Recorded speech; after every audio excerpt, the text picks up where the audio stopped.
everyone, I'm Rakhi and I'm back with another question of chapter number 2, class 11, structure of atom.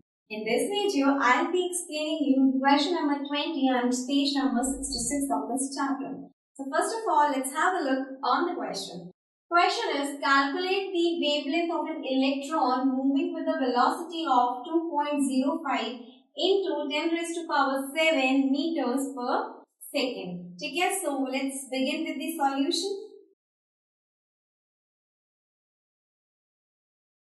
First of all, हमें इतना तो पता ही है कि according to de Broglie की जो इक्वेशन है, equation of de Broglie, equation given by de Broglie, or we can say de Broglie equation क्या है?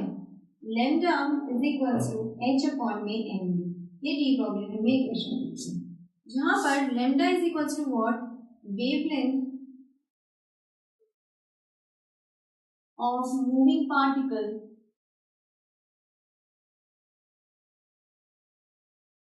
ठीक है, and h is equals to Planck's constant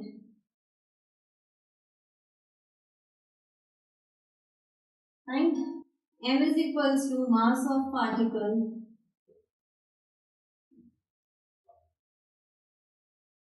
and v is the velocity of particle. ठीक है, ये हमारे पास है, मैंने आपको एक्सप्लेन कर दिया. अब हम इनकी वैल्यूज को सब्स्टिट्यूट करेंगे. लैम्डा हमें निकालना है, which is equals to h. Planck's constant की क्या वैल्यू होती है? 6.626 into 10 raised to power minus 34 joules second. ठीक है, उसके बाद नीचे में क्या है हमारे पास में? m into v. m क्या है हमारे पास? मास ऑफ पार्टिकल क्या होता है? 9.1 into 10 raised to power minus 31 kg. ये हमारे पास मास है. वेलोसिटी में दी हुई है 2.05 into 10 raised to power 7 meters per second. ठीक है, इसका जो आंसर आएगा, उससे पहले मैं आपको एक चीज बता दूं कि 1 joule is equals to 1 kg metre square second minus 2. ठीक है, तो ये 1 जूल इसके इक्वलेंट होता है.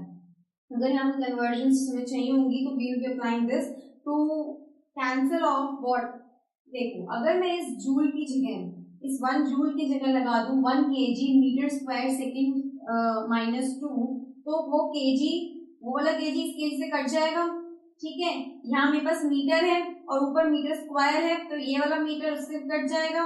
यहाँ मेरे पास क्या है? सेकंड है, यहाँ सेकंड इनवर्स है, और वहाँ मेरे पास s माइनस 2 है, तो मेरे पास क्या होगा? ये वाले भी कट जाएंगे, मेरे दोनों के दोनों सब कट जाएगा एक तरह से, तो है ना. तो मेरे पास बचेगा क्या? I will get only metre.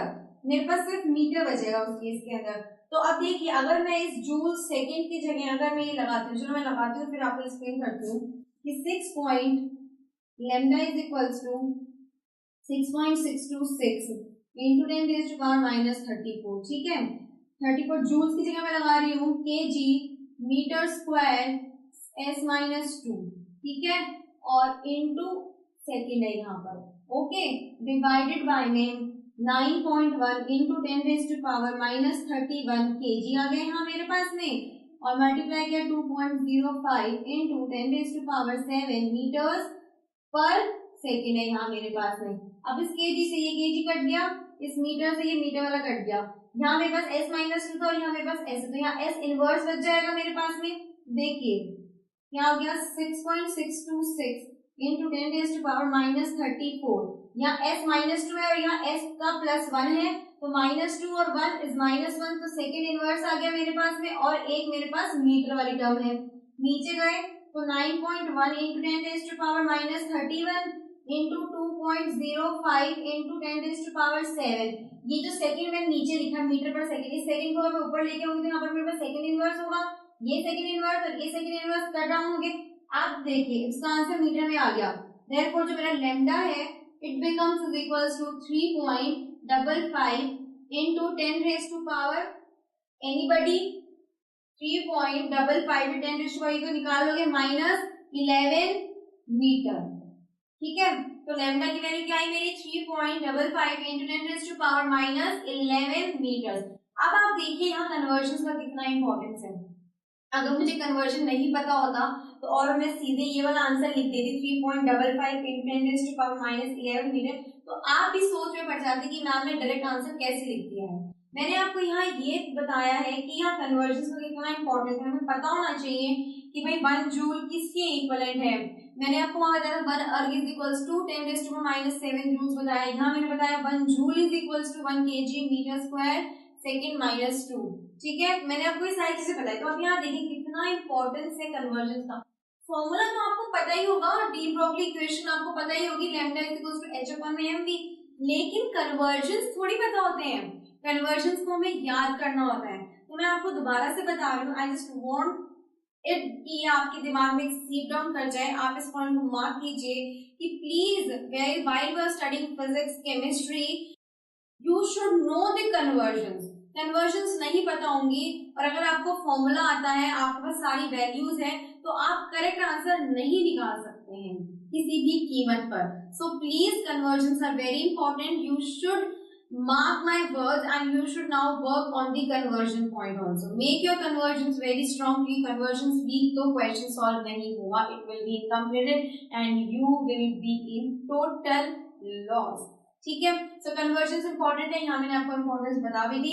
So I can say wavelength of an electron moving with a velocity of 2.05 into 10 raised to power 7 meters per second is 3.55 into 10 raised to power minus 11 metre. ठीक है, I hope solution is very much crystal clear to you. लेकिन फिर भी if anybody is having any doubt regarding the solution of this question, then do let me know your doubts and write your doubts in the space given below. Do watch the next video for the next question of this chapter. Well, this brings me to the end of the session and it's me Raki saying you all goodbye.